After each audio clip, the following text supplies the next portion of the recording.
Today I'm going to show you how to make a smooth blowout with a lot of volume. The items you need are a brush, a comb, some sectioning clips, some curl clips, and then some round brushes as well. And of course your blow dryer.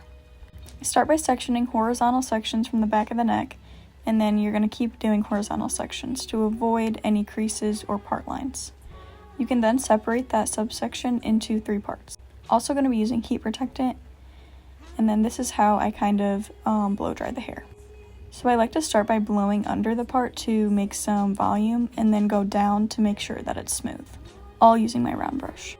As I'm blow drying the hair, I'm making sure to twist the brush a lot so I get those really pretty curls at the end. Like I said, blowing from the bottom creates a different direction and it lifts the hair up, creating volume, and then when you brush it back down, it creates smoothness. Then I like to twist the curls up and clip them to hold the curl better. And we'll be doing this around the whole head. As I continue on, just taking those sections, blowing up and then down, and then curling them into those little clips. Remember to keep doing horizontal sections. Once I get far enough up the head, I like to make a mohawk section and then section off the back part because that'll still be going with the regular pieces. If you blow dry the top in a mohawk section, it'll create the most volume. Then I like to continue the part from the back all the way to the sides. That's what you're going to be blow drying as regular. The mohawk section will be the only section that you're blow drying in a different direction than the others. Then I just continue on and doing the horizontal sections until I reach the mohawk part.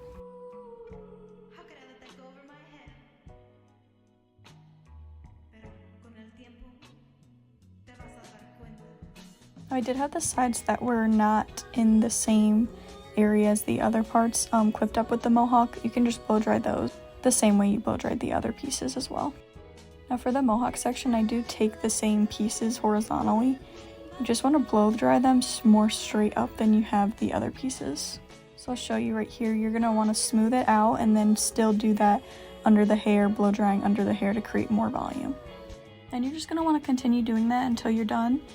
And just remember to keep the pieces of hair really straight up to create the most volume. Here's what it should look like when you're done blow drying all the pieces. Now we can start taking them out gently. The clips can get caught in the hair a little, but you just have to do your best to not let that happen because it could ruin the curl.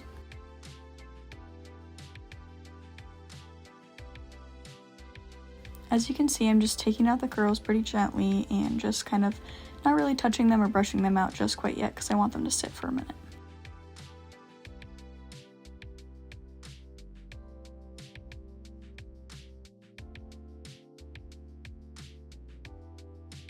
Here's what they look like when they're all taken out. And I like to use kind of like a wide tooth comb and brush through it just slightly. You don't want to mess up the curls too much. You can even take your round brush and kind of fix some of the curls and also use your blow dryer again. This front curl was just not as curled as I wanted it to be. And there's your finished product. It definitely has a lot of volume, the curls are pretty, and it's very smooth.